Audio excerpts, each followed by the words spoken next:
Hi, fantasy readers. This is Karyne Norton, your fellow book binger, and you are listening to the Finding Fantasy Reads podcast, where you can test out a new fantasy story every other week to find your next favorite author.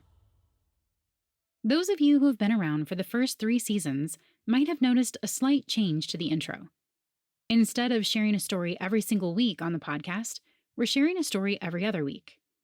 This was a decision I made last year for a number of reasons, the biggest one being that I need to cut back on my time commitment so I can keep writing consistently. But I also made the decision to no longer split stories over multiple episodes. I think it's going to improve your experience a lot to have full stories in every single episode, even if you're only getting them every other week. This change means you'll get about 75% of the stories you normally get in a season, but it's still almost half the work for me, because a lot of my time is spent finding stories, contacting authors, and setting up each episode versus actually recording the stories. Because of that, the episodes might only be 30 minutes, or they might be as long as 2 hours. And this first one for the season is on the longer end. It has a bit of a darker side since one of the characters is Death himself, but there's a clever bit of hope in it. It's written by Charlie N. Holmberg, a Wall Street Journal and Amazon Charts best-selling author of fantasy and romance fiction, including the Paper Magician series, the Spellbreaker series, and the Wimbrel House series. She is published in over 20 languages and is a Goodreads Choice Award, ALA, and Rita finalist. Born in Salt Lake City, Charlie was raised a Trekkie alongside 3 sisters who also have boy names. A BYU alumna, she discovered in her 30s that she's actually a cat person. Don't worry, everyone, I will forgive her for that, mostly because I like her stories. Today's story is narrated by both Paeter and me, so stick around to the end or check out today's show notes to see where you can find more from both Charlie and Paeter, as well as how to enter our season kickoff giveaway with tons of free books. For now, please enjoy A Crack in the Stone by Charlie N. Holmberg.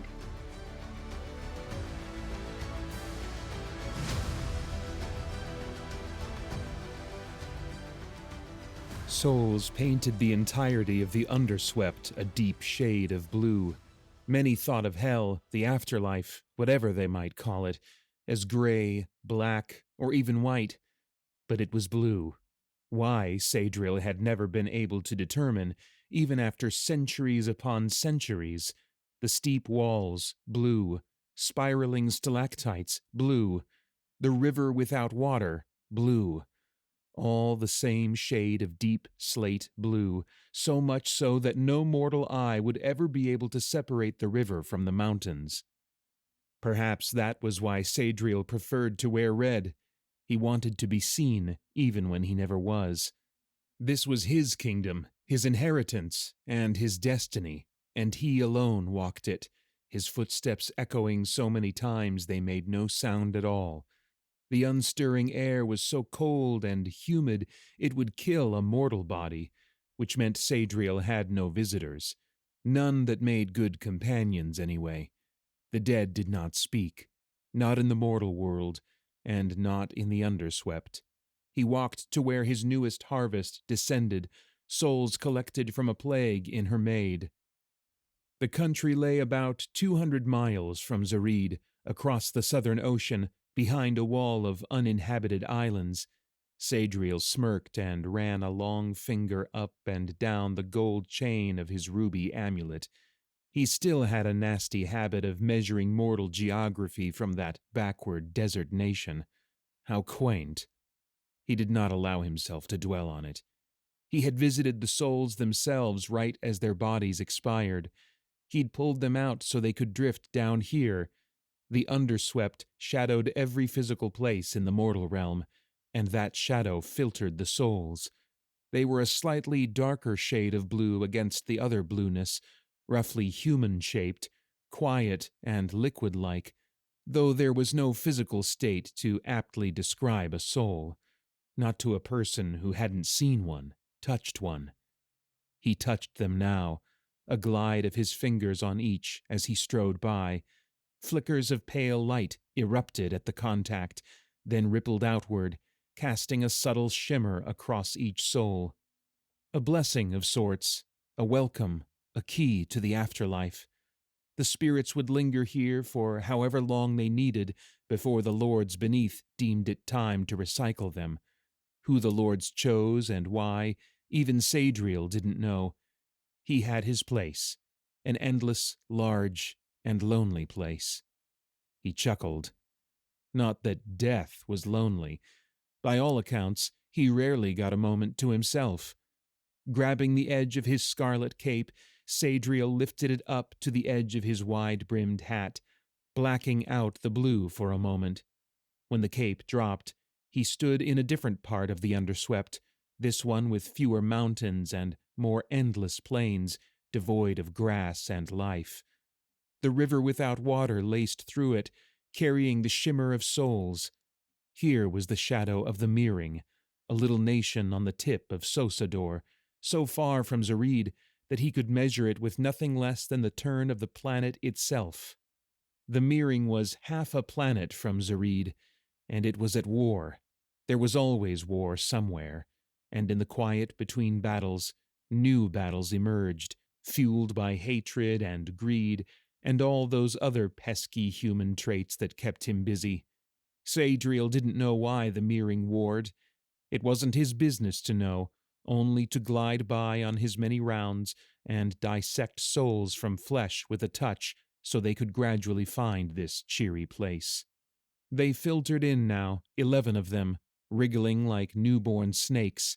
He strode by with a gentle touch for each, guiding them to the river, where they could swim for— Sadriel drew back his pale hand as he reached the soul of a child.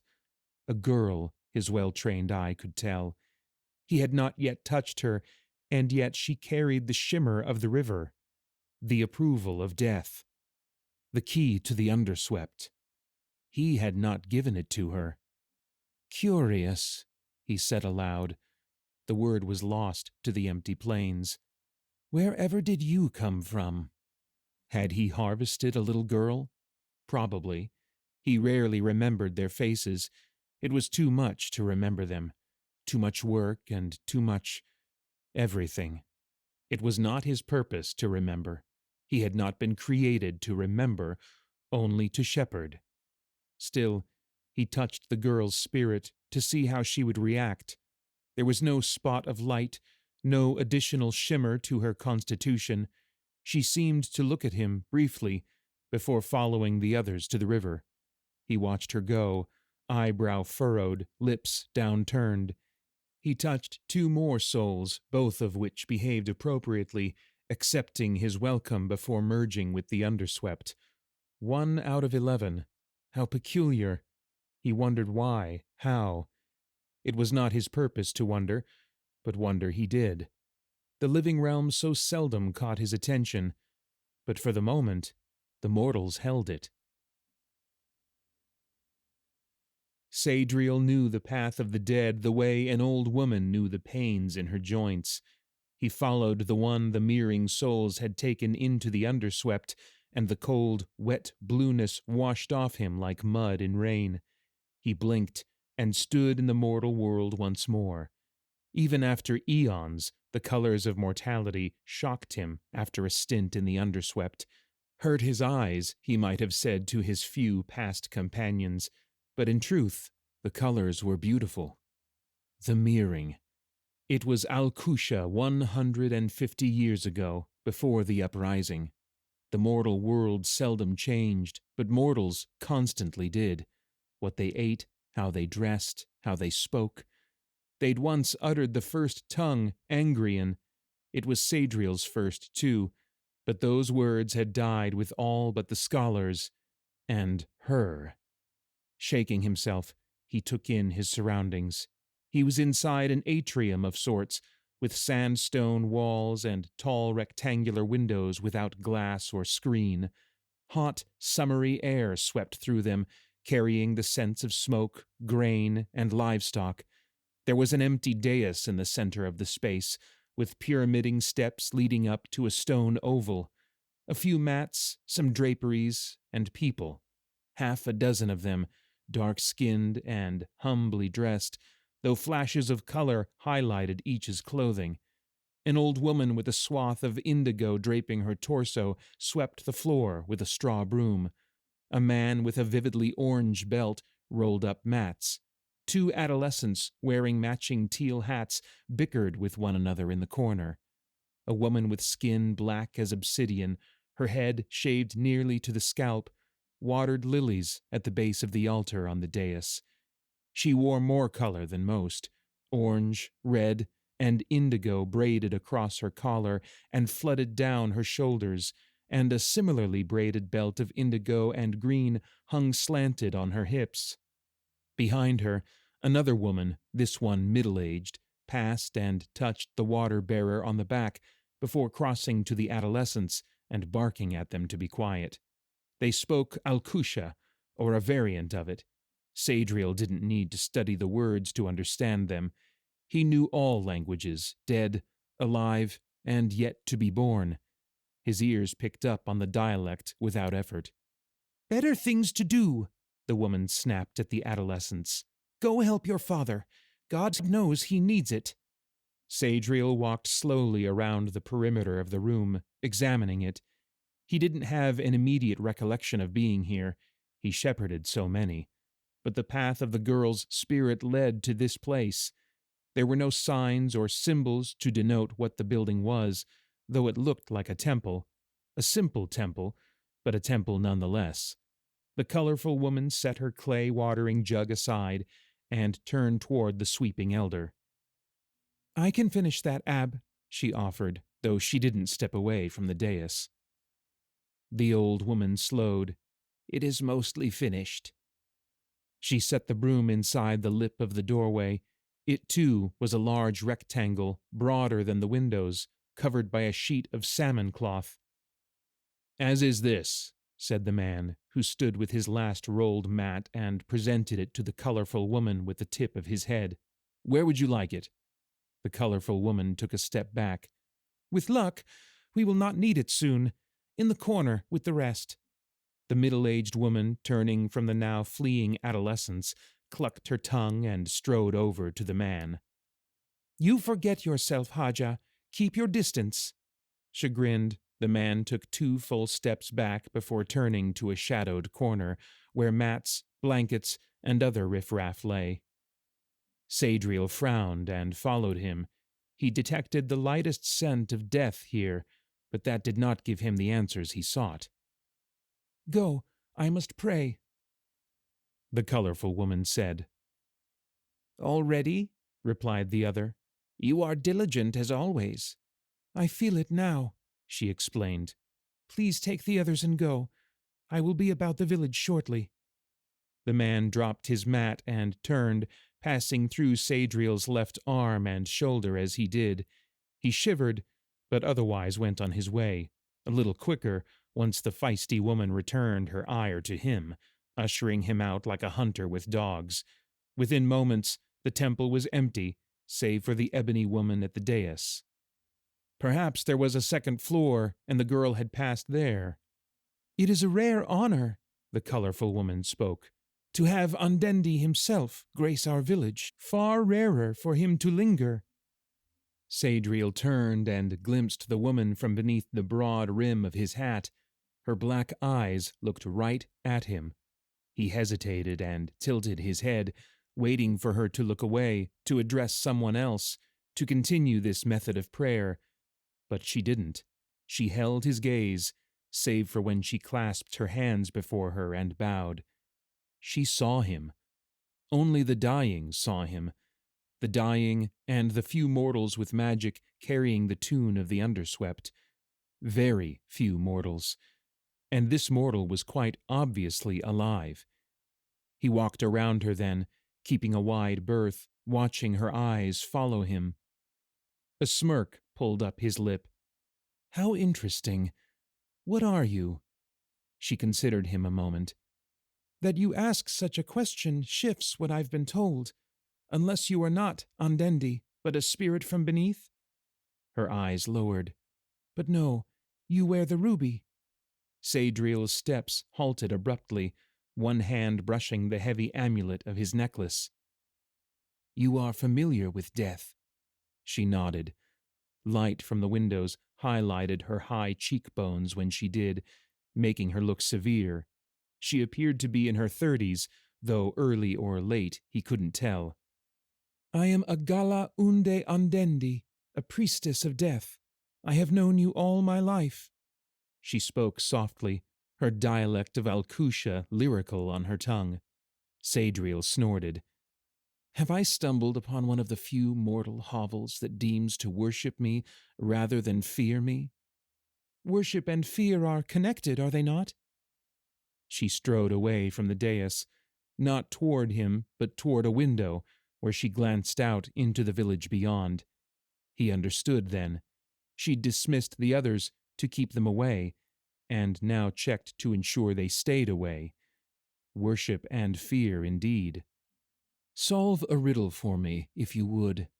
Sadriel clasped his hands behind his back and grinned darkly, masking the discomfort her mortal eyes seeded in him.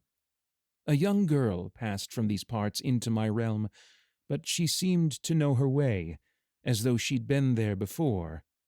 He strolled toward her, but kept about 3 paces distance. Was she a Gala like yourself? She considered only a second. Matala. She passed last night. Is that of whom you speak? Perhaps, but the dead do not speak, even to me. I would not know her name if I wanted to. The colorful woman accepted this with a nod. Strange. All of it strange. This was not the usual reception he got from mortals. Even Smitha had feared him. For years she'd feared him.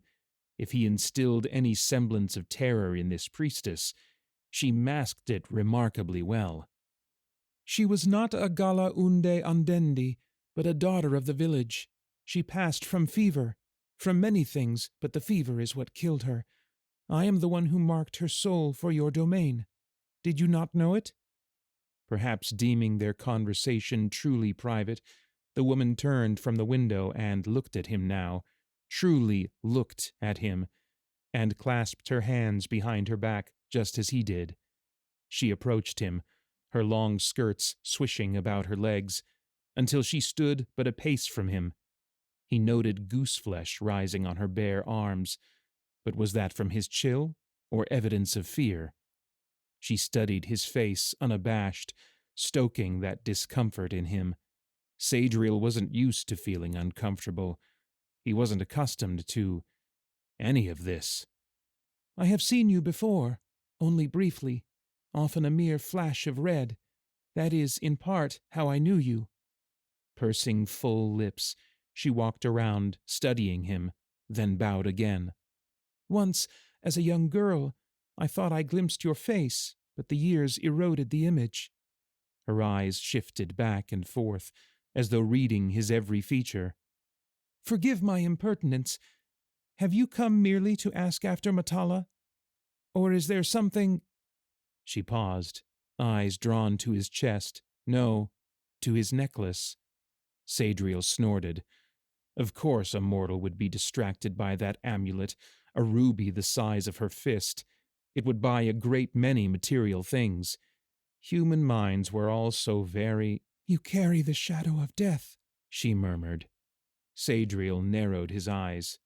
I am the shadow of death, foolish girl. The woman shook her head, unfazed. No, it is not your shadow, but another. 2 separate shades joined together. She lifted her hands, forming fists with her index fingers raised, and brought them together. It follows you. It sings from the crack in your gem. If Sadriel had a soul, it would have sunk to the floor. He stepped back, startled, and grabbed the amulet to hide it from her prying eyes. The crack. It was only the faintest sliver, practically imaginary. How could this creature see it so readily? She lifted her eyes, and he noted, somewhere in the back of his thoughts, that they were not black, but an unending blue, almost the same shade as the underswept. Andendi, she said his Alcutia name softly, almost maternally. As I answered your riddle, will you answer mine? What would happen to death were he to perish? Who or what would replace him? The questions seized him as serpents, As the hands of those refusing to die, the shadows of the temple deepened and stretched, reaching out to him. Sadriel did not breathe as living things did, but he had a semblance of it, and his chest moved too quickly. Still clutching the amulet, he took a step back. No, she didn't fear him. It was he who was afraid. Grabbing the brim of his hat, Sadriel ducked his head and closed his eyes, and in that darkness he vanished from the mirroring and retreated to the cold, familiar embrace of his kingdom. It had been the young prince's time. Death had called him there. "What are you doing here?" Smitha had asked, her face pale with her frozen curse. "What? What is it?" And Sadriel had pointed. With the weight of the desert on the tip of his finger, he'd lifted it, revealing the assassin in the mountains, the one with the arrow trained on the human called Imad. He should not have done it, but he did. He did, and it seized his heart, his amulet, in an unbreakable grip. And she ran, the foolish woman, ran to save a prince. Sadriel didn't think she would, but she did. The string loosed, the arrow flew, and it struck her in the back, saving the prince, and somehow reviving her to a fully mortal state. Pinked and softened her skin, warmed her blood, pulled her from the magic of the underswept. But mortals could die, and as her blood ran, death called him to collect her. He couldn't. He'd never wanted her that way. He couldn't do it, wouldn't do it. And the amulet had cracked. Even days later, Death's visit distracted Vi. She knelt at the shallow river that hugged her village, filling a clay pot without really looking at it. Without looking at anything. Never in all her life did she expect to speak with Ondendi until her time had come. Indeed, when he first appeared at the temple, she thought it had. She knew him immediately, felt power rolling off him like winter rain. Her body always reacted to the nearness of death. That was one of the things that made her Gala. And there were so few of them, priests and priestesses of the beneath, servants of Ondendi.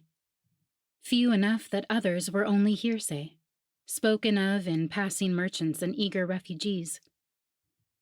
Since her adolescence, Vi had been desperate to meet them, to know other shepherds like her, to understand why she was the way she was, something she wanted even more now that Ondendi did not appear to have given her the gift himself. Only recently, after years of careful persuasion and planning, had the village elders agreed to send her on a guarded journey to find the others, to learn their ways and share her own, to fill in scripture lost to time. There were a dozen reasons, though the one she held closest was perhaps the most selfish. As a Gala, she could not be touched by a man. The elders, her culture, and even scripture forbade it. But the caveat to that rule was other Gala Unde Ondendi.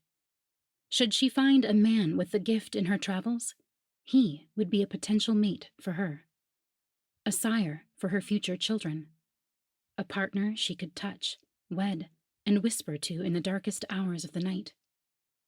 She cared not what he might look like, how he spoke or thought, so long as it was befitting of a Gala.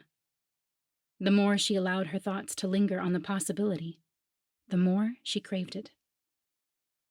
Then the Pagai, curse their kind, had started this terrible war, raiding across the north end of the Mirror. Vi could not leave her people. They needed her now more than ever, and safe travel was impossible, no matter how many guardswomen she took with her.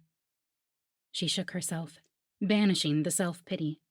It didn't serve her. She absent-mindedly hooked her filled pots to her yoke and lifted them onto her neck, barely noticing the weight. Ondendi was majestic and mysterious. If only they had shared more words, she might have gotten a better understanding of him, outside what she had witnessed and studied over her decades in his service. He seemed confident and, dare she even think it, irreverent. But what truly twisted her mind in knots was how he disappeared. Not the magic of it, that was expected. But he seemed uneasy. Had she misspoken? Had she offended him? But she would think death could not be offended. He was the end, to everything. He was final, complete. She had always been told, since her first glimpses of death, that he had given her this gift. The ability to sense the end of mortality, the ability to shepherd waning souls to the afterlife, if she could reach them in time.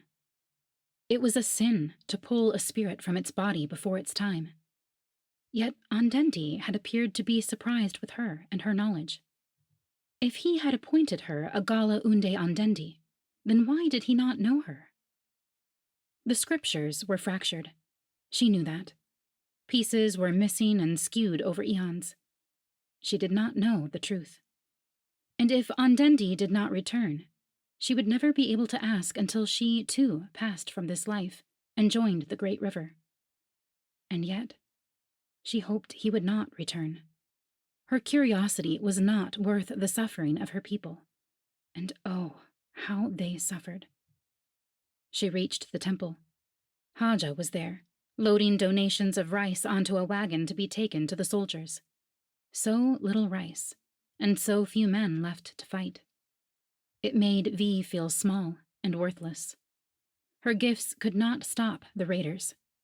They could not make her wield a scimitar or shoot an arrow straight. She could only clean up the wreckage. Haja noticed her and bowed. He did not offer to help her with her yoke. He could not. Vi was a Gala Unde Andendi, and Haja was a man. So she merely nodded her thanks to the sign of respect and lugged the water jugs inside, grateful she didn't see Liala. She loved the attendant dearly, but Liala would have her praying on the dais all day, away from people and work and life. And Vi would not be a thing. A Gala Unde Andendi was a servant of the people second, Andendi first. Liala had been, and still was, against her journey to seek out the others, though even Liala would rather lose her Gala than fight in this pointless war. Vi had emptied the first water jug into the small cistern at the side of the temple when she heard the low rumble of the horn. Foolishly, she dropped the jug, shattering its mouthpiece on the tiled floor. "Not again," she whispered. She spun around, her eternity mantle flying about her shoulders. Her blood ran cold and fast, numbing her fingers. Not even a week had passed since the last raid. They never attacked twice in a week. Were the Pagai so desperate for resources? Would they truly not stop until every last one of her people had perished? Breaths quick, Vi ran to the back of the temple. So many of their supplies had been lent out or given away, but there remained one unstrung bow and a chipped short sword. She grabbed the latter and rushed into the atrium just as Haja did. "You must hide, Gala." He put up two hands to stop her. "Please, they are coming again, from the north. You must hide." Tears burned Vi's eyes. "We've not enough men to fight them. Are you armed?" He nodded, though she saw nothing on his person. "I must escort you to the hidden chamber, please." Vi gritted her teeth. Almost turned. The horn blew again. "I will help, and you will not stop me." He couldn't, unless he wanted the wrath of death upon him. She was Gala Unde Andendi. He was forbidden. Yet in the back of her tangled thoughts, Vi suspected the Andendi she'd met wouldn't care either way. Haja cried after her as she raced from the temple, her skirt flapping about her ankles. Women and children were already running southward from their homes, toward the hills. They swept past her in blurs. An elderly woman hobbled behind, as did another with a round, pregnant belly. Vi ran to them first. "To the temple," she rushed. "You will shelter there." Panic made them agreeable. Vi slipped the sword beneath her braided belt and took the arm of the old woman to help her up the stairs. Haja had fled to fight. There. She pointed across the atrium, to the back wall beside the hallway that led back to the private rooms. Secrecy was part of the hidden chamber's protection, but V could not bring herself to guard it. Move the red tile to the right. It will open a door. At best, the room would fit 8 people. Tile? The old woman asked. I hear you, the pregnant woman said as she came up the stairs. I will help her. Thank you.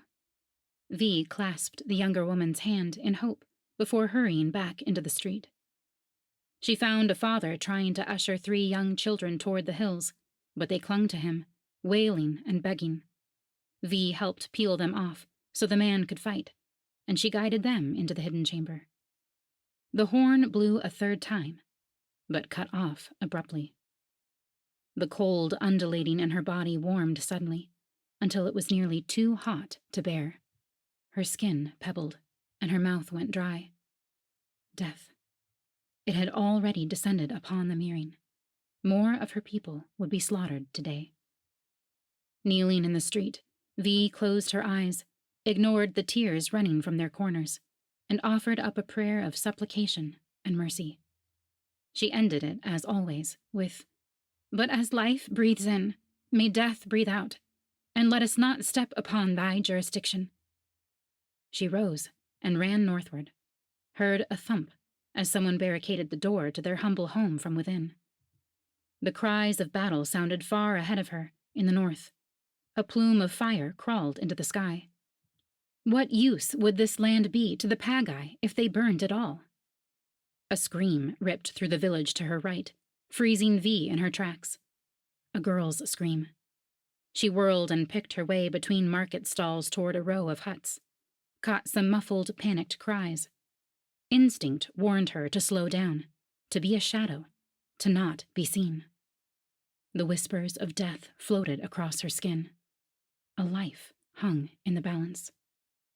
V peeked around a hut and glimpsed an adolescent girl struggling against the grip of a raider, a greed-stricken man who had broken from his company to feast upon spoils he had not yet won.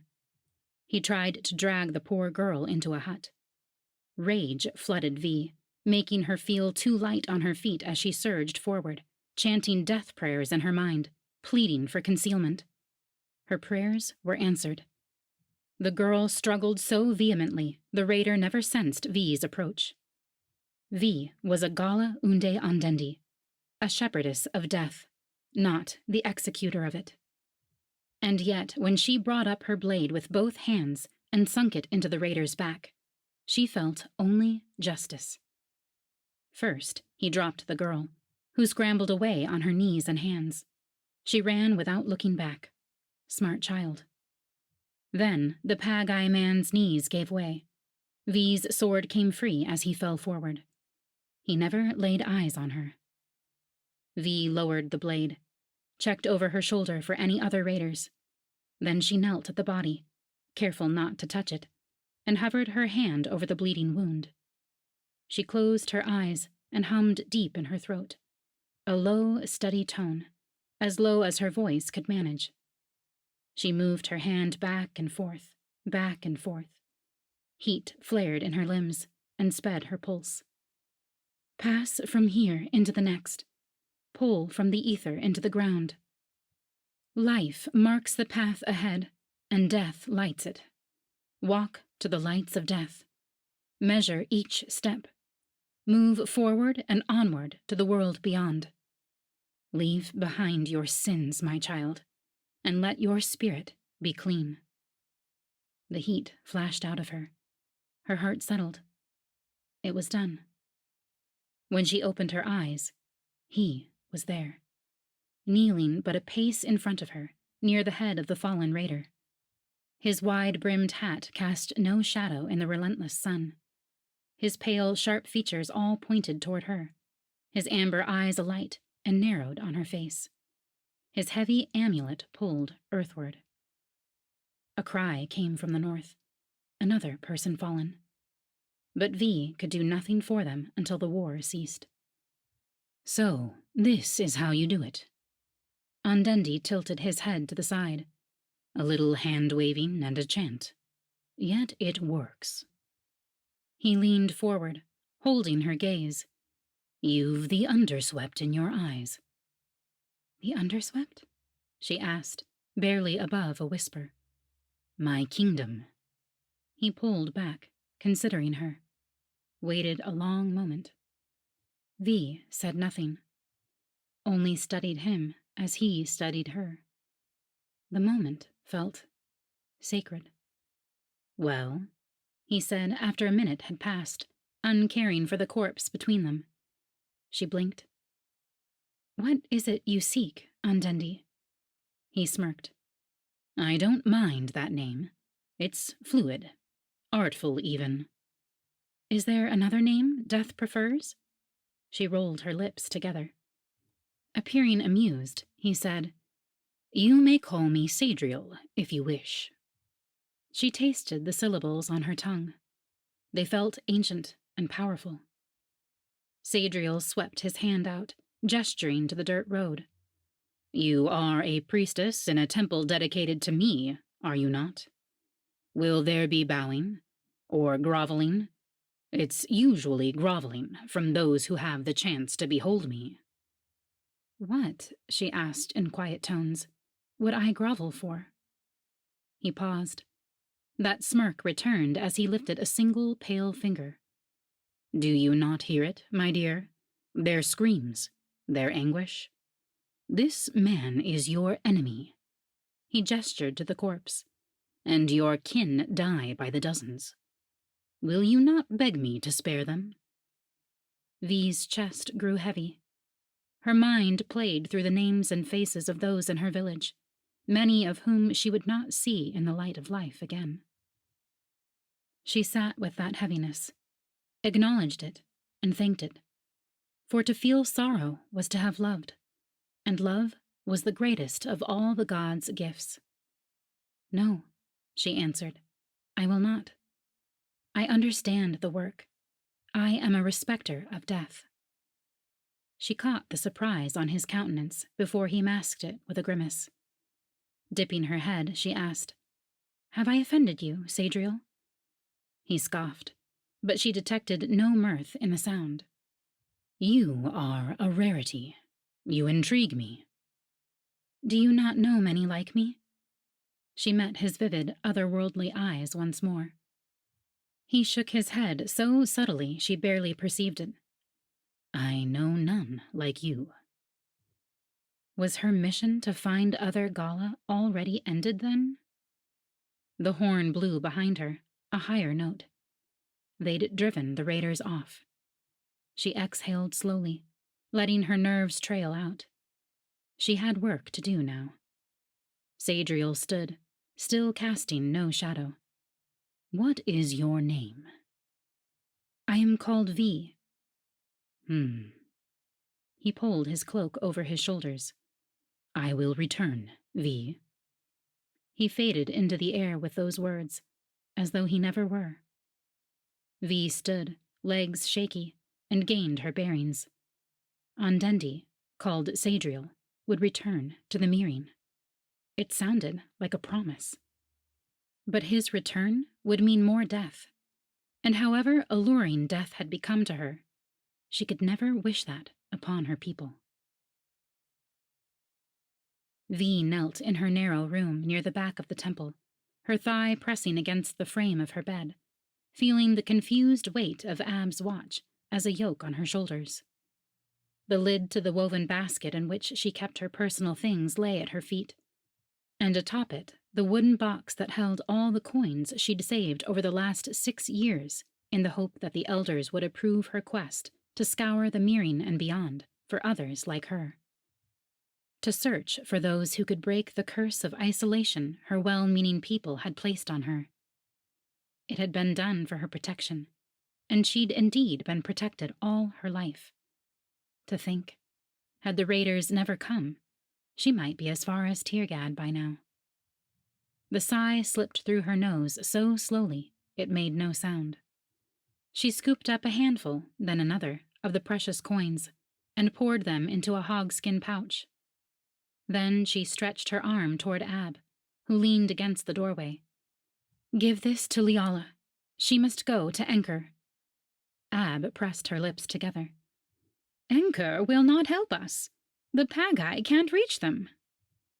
V stood and pressed the pouch into Ab's wrinkled hands. She must go. They will give her medical supplies if she can pay for them. And she must share every gruesome detail of what's happened here, and to our neighbors. We need medical supplies, and if we can't glean from Anchor's generosity, we will supplicate their fear. War is upon us, but Ondendi's shadow is cast over them. They will not escape it if we fall. Ab nodded, eyes wide, and hurried from the small space. V was not a village elder, but she led this temple and its worship. Her word carried weight. She turned back to her little box, struck by the emptiness of it, as though she had not taken out the coins herself. Crouching, she closed the lid, refusing to count what was left. It did not matter. Not anymore. Still, she slid the box into the basket with care and replaced the lid reverently before straightening her eternity mantle and setting out to the temple atrium.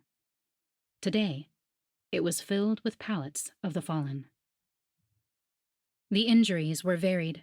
Some had only shallow abrasions, others broken bones, and yet others bore deep wounds that would kill them, regardless of intervention. V went to these first. Her goal was to make them as comfortable as possible before helping them move on. But she could not shepherd them to the beneath until their time, no matter how terrible their suffering. She could not rob death. It was the first thing she'd learned as a Gala Unde Ondendi, and her most sacred vow. She knelt at the side of Lond, a virile young farmer. Beads of sweat glistened on his skin and rolled down the side of his shaved head. He was not yet wed. V mourned the family he would not have. Mourned that their village could not save him. Bleary-eyed, Lond blinked at her, seeming not to recognize her. He lifted a hand, forcing V to lean away to avoid contact with his fingers. The motion made her feel like she'd swallowed a bobble nut whole. How awful was she, to not offer this poor soul the most chaste of physical contact in his final hours. He would not suck the gift from her skin, as Liala often speculated. It would not tarnish her and make her unfit beneath the eyes of Ondendi. For a moment, V's hand twitched, wanting to clasp Lon's in reassurance. Twitched and fell still. You have done much to help our people, she whispered instead. Your treasures in the life to come will be great for your bravery and your suffering. Lond closed his eyes. And me, he rasped. Holding a breath, V raised her hand and hovered it over Lond's chest. Her skin did not warm nor prickle. Death had not yet marked him. Cruel for how he suffered. It was no mercy. Lond could not survive the gut wound this blanket hid. V knew Ondendi was just. But in times like these, she failed to see the justice. I will bring you water, she said, though she doubted Lond could drink. Still, she found a nurse and requested it before moving on to another injured man. This one barely a man at all. She felt the vibrations of passing before she even knelt down. Raising a hand, she offered the prayer, feeling his soul separate from his flesh as she did. She sat with him a moment before carefully pulling up his blanket to cover his face. Next was an elderly woman who had been caught in the fight, injured by a fall and smoke inhalation. V took her hand and squeezed it tightly, though the woman didn't wake. She stayed with her until she felt the marking, and for her, too, V recited the shepherding prayer. It wasn't until the sun was nearly set that V withdrew from the atrium. She needed to eat, but food would not allay the heaviness in her. She'd been arm in arm with death all her life, and yet never like this, with so many falling around her. How was it she could serve so many, and feel so useless. She paused at her room, then continued to the back of the temple and took the steps up to the narrow walkway around the roof, which was used to light nightly torches and cast confetti on the solstices. Here, the night bled from the horizon, purpling the sky and bringing with it a cool breeze to cut through the wet heat. She sat on the edge of the cupola roof and leaned back against its shingles. They whispered heart where her bodice and eternity mantle left skin bare, and stared at the bruising heavens, wishing to absorb their indifferent serenity, wishing to get lost in them, if only for a short time. "How long," a sultry voice asked beside her, "have you been a Gala?" She sat up immediately, her heart launching into her throat. She searched for Sadriel, but did not see him. It wasn't until she stood, one hand on the railing of the walkway, that the shadows coalesced into his maroon and burgundy form, his long dark hair cascading over one shoulder, like the silt strewn across mangrove roots. "Since I was a little girl," she breathed through the surprise of his arrival. "Do you truly not know?" "The world is vast, little V." He tipped his head so she could just make out his pale face in the descending dark. "How to explain? He sounded amused. "I cannot stop to admire every blooming bud on the side of the road when I am forever running." She narrowed her eyes. "And yet you have stopped here many times." He looked out over the village, toward the soft cast of a half-moon. "Death calls."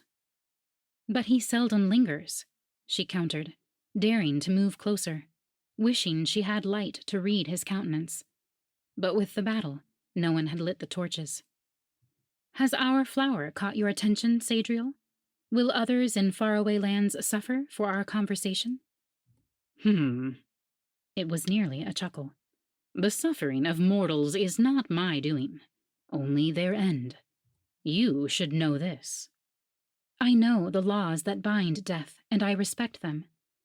And yet death can be, and should be, a mercy, should it not? There is a man downstairs slowly losing himself to fever and infection, and yet death has not marked him. I cannot bring him relief until it does. Can you not control that? Allow him peace a little sooner?" He considered this. "If it means so much to you, why have you not aided him yourself?" I cannot. To rob death is to—" "You had no problem issuing death in the street before," he crooned. Her back stiffened. The Pagai raider, he meant. The one she had killed with the short sword. V gritted her teeth. That was different. Was it? "Do not play with me, Sadriel." She dared to step up to him, only half a pace between them, and held his blazing amber gaze. "I am not a child, nor a plaything. Do not patronize me, nor the work I do." She expected to offend him, but to her surprise, the corner of his lip ticked upward. "No." He crooked a long, pale finger beneath her chin. "Not a plaything."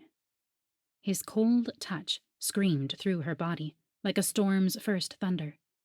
Her frustration crumbled and fell in clumps around her feet. Her pulse drummed in every inch of her, from her scalp to her hands to her toes. Sadriel lifted an eyebrow. "Have I surprised you?" She didn't move, only swallowed. No man can touch me." It came out as a whisper. He tilted his head, but did not remove his knuckle from beneath her chin. "My dear mortal V." He leaned toward her, the brim of his hat brushing her crown. "I am no man." His amber eyes flashed. V found herself frozen to the walkway, yet heat flooded her body, radiating from every vein. Not the heat of death, the one that sang with her gift, but something else.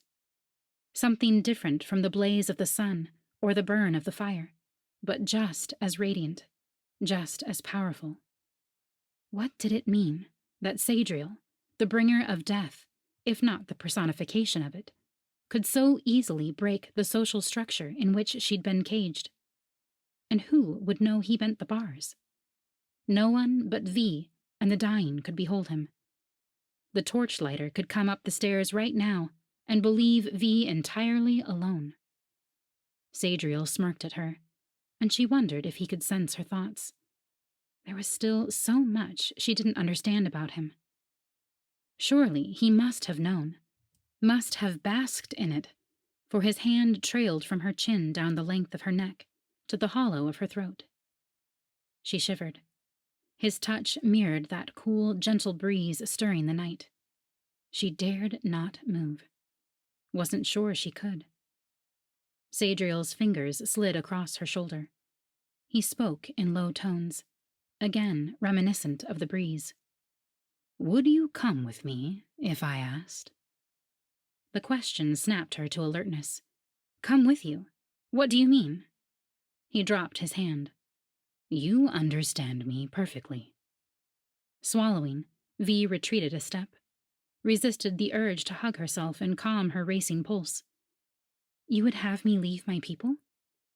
"You are in service to me before them, are you not?" He leaned against the railing. She searched his strange pale face, his long features and radiating eyes, for sincerity. She could not read him. His pose was that of an ancient tree, his gaze as a panther's. Pushing off the rail suddenly, Sadriel closed the distance between them with a single step of his long legs. The brim of his hat hid the emerging stars. Scents of winter and wine danced around him, heady and intoxicating. Leaning close, he again took her chin in his hand, stoking that heat. "I can do a lot more than this, V." He crooned her name like a lyre bird. Feeling emboldened, V lifted her hand and splayed it against the center of Sadriel's chest, right between the golden chains of the amulet he wore. Convincing herself he was real. Relishing the fact that she could touch him. But she glanced into those predatory eyes and remembered herself. Remembered him. Pieced together their interactions and the threads of scripture she could twine them with. She withdrew her hand and stepped from his strangely alluring haze. To her surprise, her voice was even when she said, "When you truly want me, Sadriel, I will come." She'd expected him to laugh at her, or, like the panther, to stalk her further, perhaps pin her against the roof so she could not deny him. Anger at her assumption and refusal, too, she could have understood. But the way his countenance shattered, similar to how it had after their first meeting, stole her breath. It shattered, and he vanished with the twilight. In the blue hills of the underswept, Sadriel howled. The souls ignored him. He clutched his ruby amulet in one hand and tore his hat from his head, but did not drop it. He didn't know what to do, or how to respond. This mortal woman, she was nothing in the throes of eternity. She knew nothing. And yet she saw completely through him, as though she were the shepherd and he a ghost.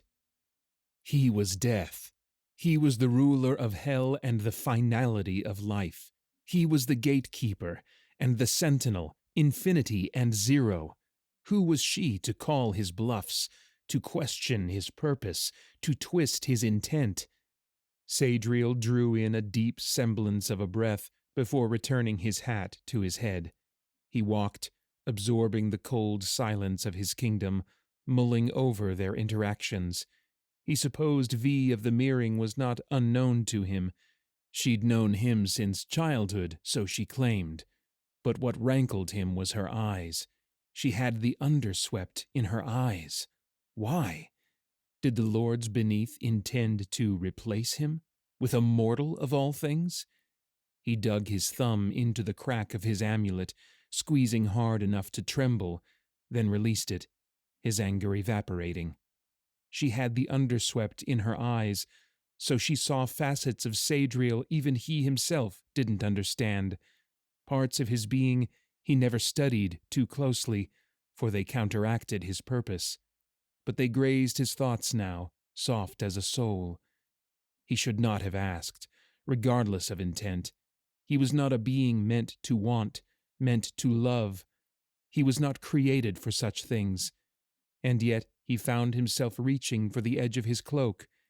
He sunk into its shadows until a blistering sun replaced the darkness, and golden dunes of sand stretched all around him. It was more difficult to find Smitha than he expected. She no longer bore a curse whispering his name. She was merely mortal now, but he did find her, for nothing in the mortal world could hide from his gaze. Her home was near the great stone palace carved in the mountains, off the road following its foot. A nice home for the standards of the land, a home suitable for the captain of the king's guard. Sadriel snorted, but felt no mirth. No cry of death had called him here, yet here he was, for reasons he didn't understand. He wished only to look at her. He passed through the brick walls without effort. The high sun lit the space through large windows cut into the roof, screened with twisted sinews that cast checkered patterns across the floor. A brown-skinned child, who could be no older than 7, lounged on a rug, nose planted in a book. Sadriel swept past, entering a dining area. 2 more children, younger, sat at a stone table, half-eaten plates of food sitting untouched as they bickered. But Sadriel's attention drew immediately to the wash basin, where she stood, with her long sleeves rolled up to her elbows, her golden hair grown long and braided in the Zeridian style, her round belly pressed up against the lip of the brass bowl filled with suds and dishes. She hummed quietly to herself, a tune Sadriel didn't recognize. She looked nothing like she once did, when he'd followed her cursed form into the snow-ridden mountains. Her skin was warm and pink, her countenance peaceful.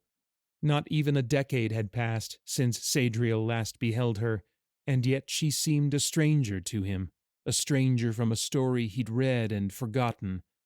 But the nostalgia dug deeply, heavy and indiscernible, important without knowing why. He stepped forward, and Smitha dropped a bowl. It broke against the stone floor. She gasped, and the children immediately silenced. She turned, and for a moment Sadriel thought she saw him, yet her eyes swept right over him, searching. Interesting. Her curse had broken, but it seemed she could still sense him, as she had in the palace after evading death. Heavy steps thundered behind him, and a mortal body swept right through his as though he wasn't there. Ah, yes, the guardsman. Somehow he still managed to be a pain in Sadriel's side. "Misa, what's wrong?" The man called low grasped her shaking hands, crunching ceramic shards under his boot. He was in uniform and fully armed, perhaps only just returning from a shift. Sadriel frowned at the timing. Still, as Smitha shook her head, Sadriel withdrew into the shadows, clasping his ruby necklace. She searched the room once more. "I thought I felt—" Sadriel didn't linger long enough to hear his name. He hadn't heard it on her lips for 8 years, and he wouldn't hear it again until the underswept claimed her. Still, as the chill of his domain enveloped him and the gold chains of his necklace rattled, he remembered her in that dingy little cavern on the edge of the desert, screaming at him that he didn't have a heart. But he did have one. And she had broken it. The land of Titania whisked beneath Sadriel as he collected souls, moving so swiftly between the dying he barely saw them. Flashes of color composed his walkway. Trees and roads and hills between cities vanished in a blink. He blinked again, and the underswept greeted him, cold and endless, save for the great walls that stood blue as glacier hearts in the distance. Sadriel shepherded the souls with a simple touch, guiding them into the river without water. Then he whisked away to the mortal realm before the newcomers fully submerged. Through the cacophony of passing sounds and blurring images, he thought of V. He'd stayed away from the mirroring, No one was presently dying in the woman's backward little village, and if they did, she seemed perfectly capable of handling the situation. He should be grateful the lords beneath toyed with mortals enough to lighten his load. Sadriel tried to remember the last time he'd entertained such conversations with a mortal as he had with V. He couldn't remember one. He was so often speechless with her. Was this what it felt like when the dying took in a near final breath, beholding him for the first time, and tried to speak, uttering questions that barely made it past their throats, or pleas with no purpose? Did Sadriel's lack of riposte amuse her? He shook himself as he flew through the islands of her maid, collecting the latest expirees from their plague. It was better to keep his distance and remember himself. He'd developed a nasty habit of forgetting. He dug the edge of his thumbnail into the crack of his amulet before sinking into the underswept, ushering the new souls toward the river. He paused a moment to marvel at them. More often than not, when men died, they did so in fear. Fear of what varied. Fear of the unknown, fear of eternal torment, fear of him. But once the spirits left their mortal bodies and mortal world behind, they left their fear as well. The underswept was cold and shadowed, but it was not a terrifying place. The river flowed calmly, peacefully, ever moving toward lives to come. Even Sadriel could not enter the same river twice. Then why, as he watched the last of the newcomers sink into its rolling depths, did he feel so afraid? Sadriel was a purposeful being. He questioned himself as little as he did the turning of the world, but he sat with that question, mulling it over, cutting into it as though forming a multifaceted gem. His hand again wandered to his ruby amulet without his realizing. Had Sadriel spent so many eternities in the light of other souls that he'd failed to look into his own? Instinctually, he rejected the notion. It had always been his nature to defend against sentiments of any kind. They felt so very mortal to him, and mortals were weak. There was nothing any mortal possessed that could stoke the dimmest ember of envy on his part, except her. He ground his teeth against the unwelcome thought, but it seeded, puncturing him with roots even as he fought to rip it out. Heavy roots, so very fine he could not unearth them all, and it took only one delicate tendril, fueled by his fear, for him to finally understand. She had said she'd come when he truly wanted her, and truly he did. The raiders tore through the fabric hanging over the temple's entrance. Their war cries ricocheted between painted walls. V bolted away from the door to the hidden room. She'd slammed it closed before the Pagi arrived. Having filled it with so many villagers, not even a newborn could be added to its hold. She ran for the single hall branching off the central chamber. A man screamed behind her. "Haja!" But she did not turn. She had to leave the attackers away from the others. She was nearly to her room when men barreled into the temple from the back entrance. A shriek caught halfway up her throat as she drew a small knife in pitiful defense, but she paused. The violet paint over these men's eyes were not the mark of the Pagi. Pressing herself into the wall, V exhaled sharply to make herself smaller, as half a dozen violet-marked warriors rushed by her, singing high notes of battle. Men of Enker, she realized with a start. Enker! One of their elbows grazed her as they passed, breaking holy law, but they did not notice, and V did not care. Bless the gods for their mercy, and Ondendi for sparing them a little longer, though she had not seen his face for nearly a fortnight. A whimper caught her ear. V turned into the doorway in time to spy a small black foot shift beneath her bed. Panic buzzed through her limbs as she got down on her knees and spied a set of twins crammed beneath her bed frame. Children still in primary school. They flinched when she saw them. To the back, she hissed, waving her hand. The children pressed together beneath the bed, against the wall. V snatched the folded blanket at the foot of the bed and unfurled it to better conceal them, then quickly departed, leaving the door ajar so it would not draw attention. She started for the back door before drawing up short. Blood rushed through her ears. Air stung her lungs. Sadriel. She wheezed, dizzy at the relief of seeing him. He stood in the hallway, the brim of his hat nearly stretching the entirety of it, his crimson cloak shifting around him.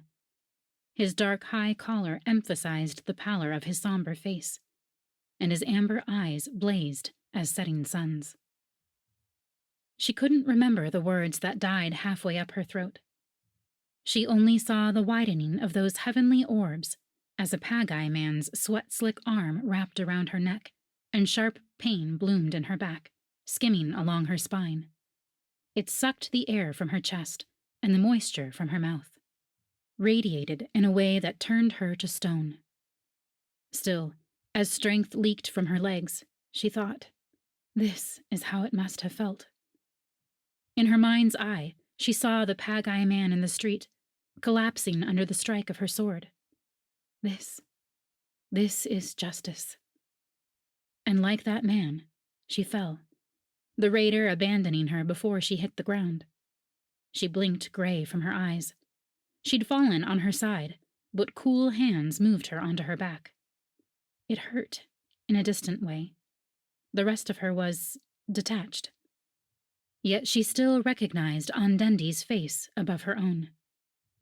Together again, she croaked. Her voice was not her own. But Sadriel, his jaw set, his eyes burning, shook his head. No, V. His voice sounded as coarse as hers. If you perish like this, you will be as lost as the rest. Another soul, lost in the mire. It surprised her, how that truth hurt. Like a second blade, dull and cold. Ironic, how she'd always expected her death to be their first meeting, not their last. She lifted a hand, barely registering the blood on her fingers, and clasped his own. Black on white, like night and moon. Sadriel's gaze lowered to their fingers. She couldn't see more than that. All of him became liquid in her vision, him and the temple around him. But she squeezed, feeling his presence, remembering the touch that, if only for a short time, had made her feel truly alive. Scripture speaks of a river. The words were so soft, she wasn't sure they made it past her lips. I will see you in the river, Sadriel, and I will swim gladly. V, he whispered, as blackness inked across the edges of her vision. Darkness swallowed her, and the beneath beckoned her to follow. Somewhere, far away in the eternal pitch, echoed a great crack, and then all went still. V awoke sharply to the sensation of falling. The first thing she noticed was the warmth. It thickened the air. Her skin perspired where it pressed into the thin mattress. Then the light. Small, flat beams of sunlight through a cramped window. Finally, the patterns of the ceiling, of one wooden beam crossing a dozen others, interlaced with familiar pockholes and graining. V sat up, ignoring the brief swimming of her head. Her room. She was in her room. Pressing a palm against her chest, she held her breath, felt her pulse, pulled her hands away and stared at their lines, ran one over the close-cut hair on her head, noticed the blood staining her dress. Chilled, V pulled the stiff fabric off her skin. There was a small hole there, where the knife had stabbed through. But the skin on the other side was hale. She pulled and tugged, but spied no scar. She reached behind herself. The dress was worse in the back, matted, crusted, stiff with blood. Her blood. She remembered it vividly, She felt it still, the blade through her middle, the parting of soul and flesh. Then how, on the gods' good earth, was she here? "On Dendi, spare me," she murmured, skin pebbling. Where was he? What had he done? She was dead. She was dying? V dropped to her knees and peered under the bed, but the twins were gone. Voices outside, calm voices, not the calls of war. V bolted upright and shucked her dress, then pulled a second one from her meager trunk. She buttoned it up quickly, reached for her belt, but it too bore evidence of injury. Blood marked her eternity mantle, but only on 2 of the ribbons, so she cut them off and put the stole across her shoulders, lest someone question her. She had no answers. After whipping the door open, V froze at the carmine stain in the hallway. Was that not where she had fallen? Shakily, she checked her skin again, as though a gaping wound might have opened in the last few seconds. But no. She remained whole. Sadriel? She glanced up and down the hallway. Gritting her teeth, she jogged into the atrium, passing another bloodstain on the floor. The temple stood in shambles. Curtains torn down, vases shattered, plants strewn. Pages of scripture littered the ground as fallen leaves. A stray dog sniffed about the corner, going unnoticed by the men and women cleaning up and those bringing the injured to hastily made pallets. V hurried to intercept them as they brought in a young girl. She recognized her as the one she'd spared in the street during the last attack. V needn't ask what was wrong. The girl was upright, but limped on one leg. Her knee had been dislocated. Over here. V took one of the girl's arms and led her to the closest blanket. The girl hissed as they lowered her. "Any other injuries?" V asked, extending the girl's bad leg as gently as she could. The girl's mother squeezed her hand. "No, I've checked. She is—" V reset the knee. The girl screamed and fell into her mother, new tears following tracks of old running down her face. V gripped her forearm in a show of comfort. "I'll send the healer your way. Rest." The girl nodded, and V stood, scanning the atrium for any sign of red clothing. But all she saw were marks of war. "Gala!" Ab approached her, utilizing a cane. V closed the distance between them and embraced the older woman, careful not to topple her. Ab had been one of the people in the secret room. "You're well." Backing up, V made sure the cane was for old joints only, and not new wounds. "The others?" "The room wasn't found," Ab assured her. "I was worried you were gone from us. I saw you in your bed." "Anchor," V interrupted, unsure how to address the woman's concerns, and afraid to try. "I saw men from Anchor here." Ab's eyes teared. Yes, come. They've been waiting for you." Startled by the news, V followed Ab out of the temple. The village was surprisingly full, with men and women running back and forth, helping the injured, repairing damage, organizing help. Ab didn't take her far, merely to the east foot of the temple, where a taupe-skinned woman oversaw much of the work.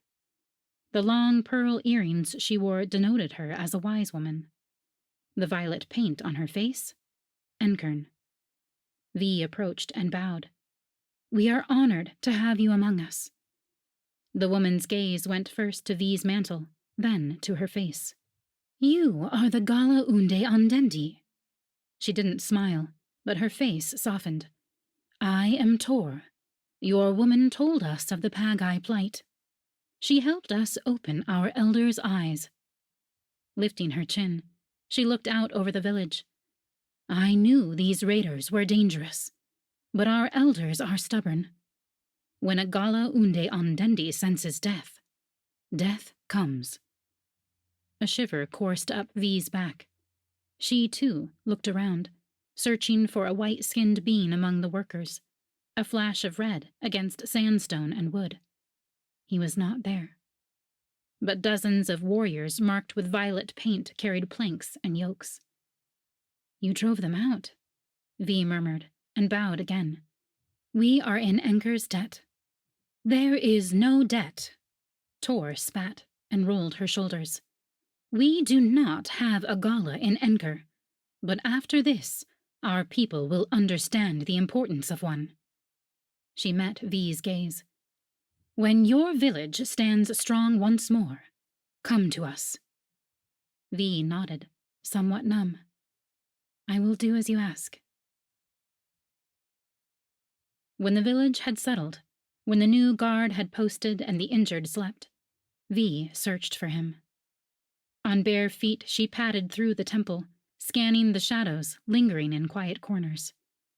She climbed the stairs to the roof and walked its perimeter twice, whispering his name at each completed circle. In the morning, she knelt between lilies at the altar and pleaded for him, then returned to the injured to help as best she could. Those who had died in the battle did so without her guidance. Those she nursed in their homes and in the temple were not ready to die. When the sun reached its highest peak, she went out into the village. She left her eternity mantle behind, not wanting to attract attention. As she searched the market and the farms, the river and the mahogany woods, she whispered prayers beneath her breath, as though they would summon him. But they did not. So V cast it from her mind, or pretended to, ignored the fear coiling in her belly and the heaviness hanging off her heart, and went back to work.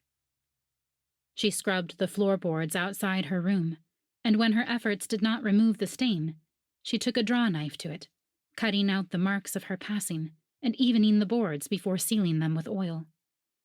She did the same to the other marks of violence in the temple, until the Pagai's desecration was merely blisters on her tender hands. Liala forced her to eat a late dinner, and after, V returned to the torchlighter's path on the roof. She sat on the east side to avoid the eyes of anyone coming and going, and watched the sun slip behind the horizon. Guilt wormed in with the heaviness beneath her ribs, knowing there was still work to be done. But a sick spirit required nursing before it could do good for anyone else. As a moonless night blackened the mirroring, V formed a plan for herself involving supplication to the gods, meditation, and a plethora of distractions, when blessedly, he came. She felt his arrival before he revealed himself, felt it in the soft hairs rising on her arms, in the sudden coolness of the breeze. He appeared 2 paces from her, standing on the walkway. A million questions, accusations, and pleadings clogged her throat, nearly suffocating her. Still, she managed to ask, "Why?" He tipped his head to the side, a slick attempt at coyness. "Why what, love?" She stood and faced him, her crown even with his lips. "I will not tolerate your riddles, Sadriel. You have come here for me, not for any other soul in the mirroring, and you will speak to me plainly." He lowered his hat so she did not see his countenance. A lump formed in her throat, but she forced her voice past it. "It was my time. You interceded." He did not answer. Her spine softened, shoulders slumped. "It is unwise to rob death." Sadriel snorted, folded his arms across his chest. His eyes glowed like torchlight in the night. "I am death." But V shook her head. "No, you are a servant to it, just as I am." She pressed her palm to his chest, in the center of the gold chain he wore. She cast her eyes to the ruby at its end, and her chest squeezed. "In the end, it is greater than both of us." Growling, Sadriel pulled away, then stepped forward again suddenly, seizing her hand in his own. V did not cow to his anger. Even now she was absorbed in the sensation of his touch. Not because he was Ondendi, but because he was male, and present, and with her. And Sadriel, her executioner and savior both. She knew it was dangerous to weave herself into him, yet she could not stop herself. She had been his all her life. "Do not try to rule me," he seethed. She lifted her head. "Is there so little truth in your existence that you must jump to anger when you hear it?" Rage brightened his pale skin. He gripped her hand tighter, not enough to hurt, but nearly. "You are nothing," he said, low and dark. "You are a wayward mortal who thinks too highly of herself, who puts too much faith in books written by other mortals in a small, desperate way to find hope. You have no truths to tell me. I am eternal. I am the end. I am doom and annihilation." Lifting her other hand, Vi clasped it around Sadriel's. The action halted his words. "You do not frighten me, Sadriel." The frustration wiped from his face and reset his features. He moved to pull away, but Vi held him, willing him not to fade, not to run from her. "I will ask again." She matched his tone. "What would happen to Death were he to perish? Who, or what, would replace him?" And then, carefully, she removed one hand and lowered it to the amulet he wore. She did not touch it, fearing it would be too much for him, but clasped the chain right above it and lifted it so the red stone came into focus. The red stone with 2 cracks in it, the second scarring its smooth face. He did not speak.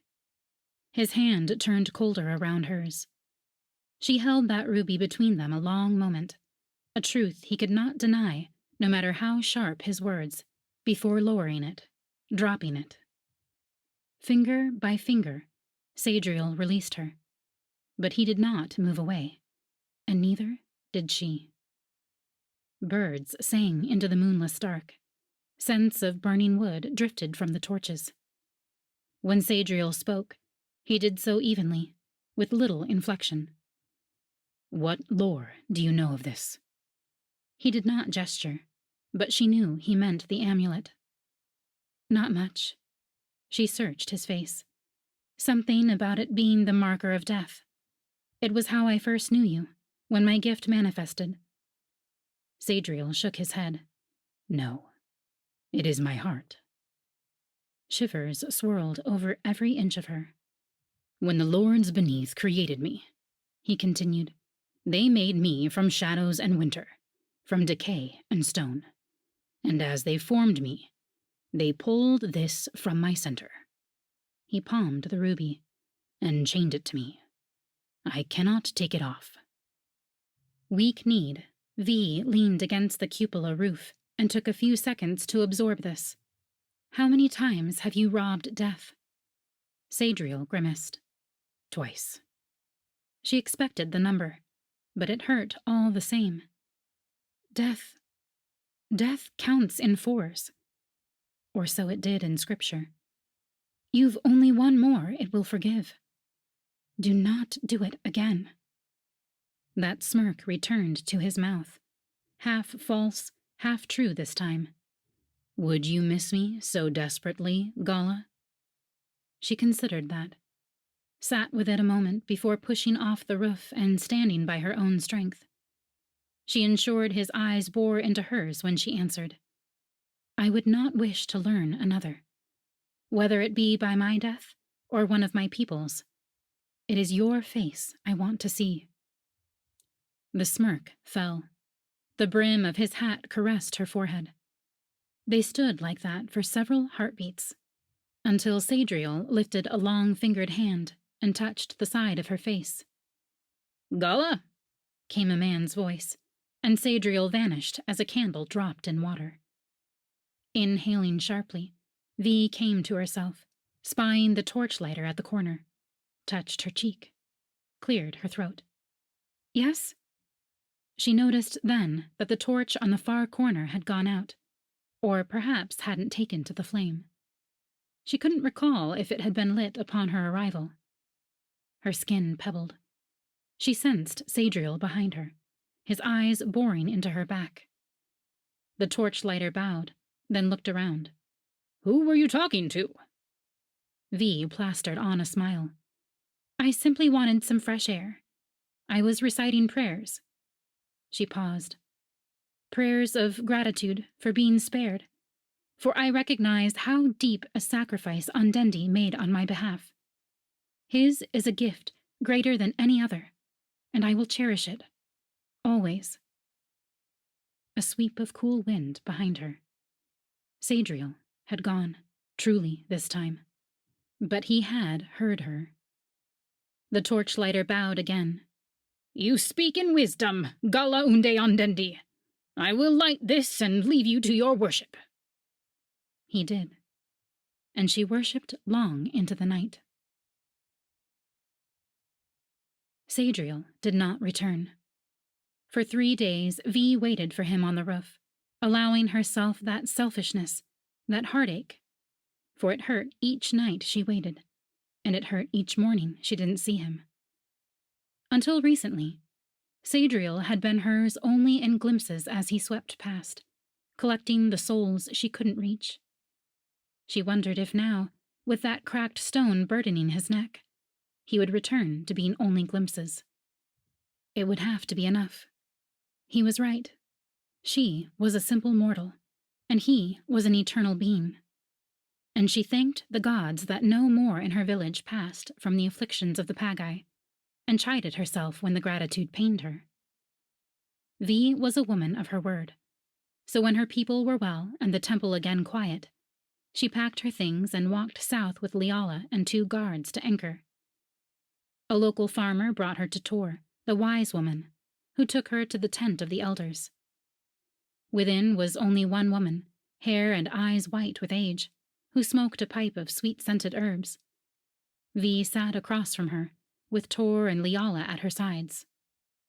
"I had heard," the woman said, once V was settled, her voice raspy with smoke, "of a Gala Unde Undendi up north. I had intended to meet you myself, but—" She waved her hand, the motion encompassing all they had suffered, both what V had experienced and those things she had not, for she did not know the stories of Anchor. "I had intended," V said, "to document all the Galas in this region, to find them and learn from them, but the raiders kept me away. Thanks to the kindness of Anchor, the violence appears to be coming to an end." The elder nodded. "The Idori are also taking a stand.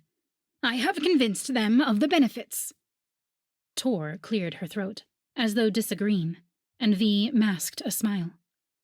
She suspected it was the other elders, if not Tor's, efforts that affirmed the alliance, but she did not speak to it. The elder sat up straight and popped her back before relaxing into a slouch. "I think your mission is a good one, Gala. Undendi comes for us all. It is better we garner his favor and understand his ways. You should journey to the others and bring us their wisdom." Though the woman would not see it, V bowed her head. "Thank you, elder. But I will have to postpone the trip further. Many of my supplies had to be repurposed to fight the Pagi." The elder nodded. "I thought so. If it is money you need, child, then we will help. We have already discussed it, the elders and I." The announcement zinged up her spine, as though she had fallen on her backside. V's lips parted, but she could not form words. The journey. It would happen. Soon. Now. All her plans snapped back into place with the force of thunder. She would meet others like her. She would find a potential mate, one who could touch her without sacrilege. It was everything she'd wanted for years. Then why was she not glad for it? "That is very generous," Liala supplied for her. "We are grateful." The elder scoffed. "She will, of course, report to Anchor first, once her mission is complete." Liala's brow quivered. "Of course, elder." V left the tent numbly. The sun was high, minimizing the shadows, but she searched them anyway, seeking a glimmer of him. Instead, a mortal man approached their trio and asked assistance for his sick daughter. V came and pressed her hand to the child's hot forehead and thin stomach, but the girl had not been marked. She will heal, V assured the father, smoothing back the child's hair. Ondendi does not yet have need of her. He thanked her profusely, as though she herself had spared the child. And as V sifted through the village, meeting those who had never beheld a gala unde Ondendi, she scoured every shadow, stone, and cool place for Sadriel, and returned home without him. V had yet to pack her things. Liala asked about it constantly. The funds from Enker had come, the guards had been appointed, the map set. Yet V could not bring herself to go. As the days passed, she withdrew into quiet spaces and reverent work, praying for clarity of mind and direction, but finding none. In the evening of a long and lonely day, V knelt at the altar in the temple's atrium, offering repetitious prayers before finding a half-filled jug and watering the lilies at its feet.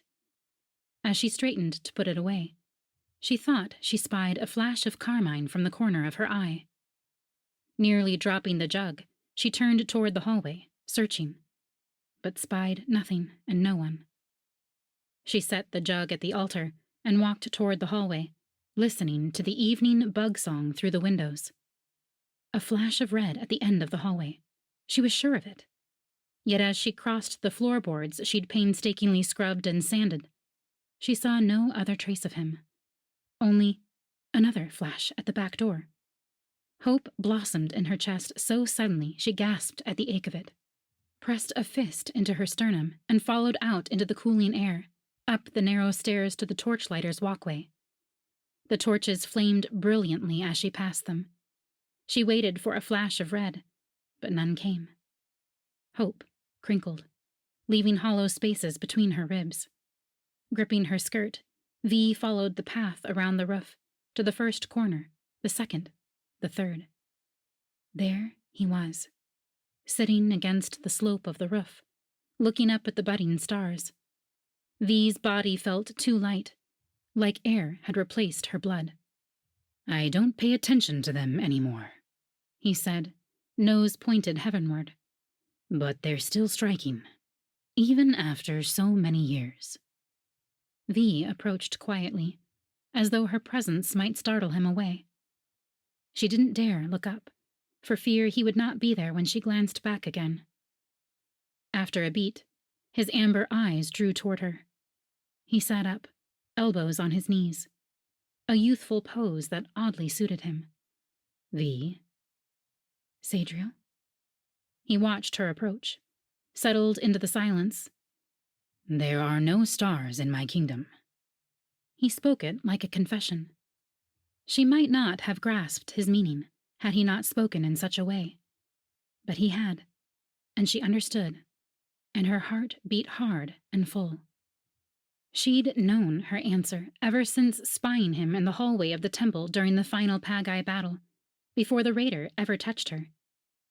She'd known in the way her spirit leapt at his presence, the way her heart reached for him, the way his name sang in her ears. So she nodded and answered, "I will miss them." He stared at her a long time, reading her. She hid nothing, schooled nothing, and let him take his time. Let him find the balance between his purpose and his desires, while holding on to her own so tightly she nearly wept. Sadriel stood, his footsteps making no sound as he closed the gap between them, as he peered behind her eyes into her very soul. He knew all of her then.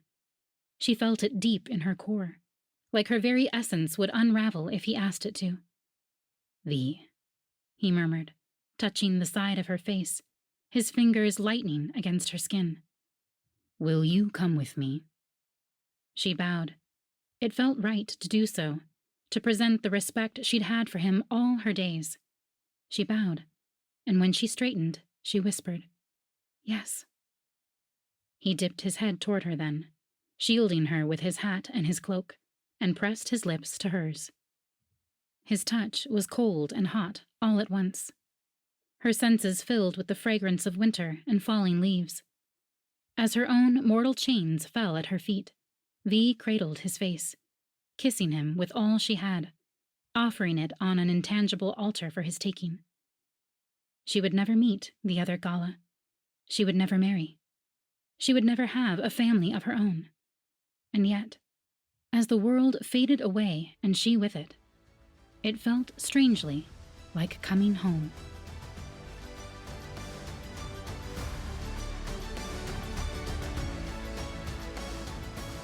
I hope you enjoyed listening to A Crack in the Stone by Charlie N. Holmberg, narrated by Paeter Frandsen of Christian Geek Central and Karyne Norton. If you want to read more by Charlie, go to charlienholmberg.com to find more of her books.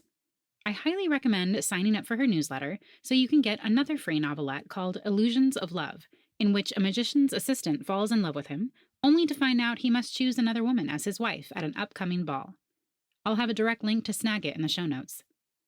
If you enjoyed listening to Paeter narrate the story, you might also enjoy listening to his audio dramas at spiritblade.com or his podcast, Christian Geek Central, where he discusses movies, video games, and all things enjoyed by self-proclaimed geeks from a Christian worldview. This month, to celebrate the podcast being up and running for its 4th season, we're running a giveaway with tons of free books from past and current featured authors. So if you want a chance to win, go to findingfantasyreads.com/giveaway to enter. As always, I will have links for all those sites in the show notes. Thank you all for listening, and happy reading.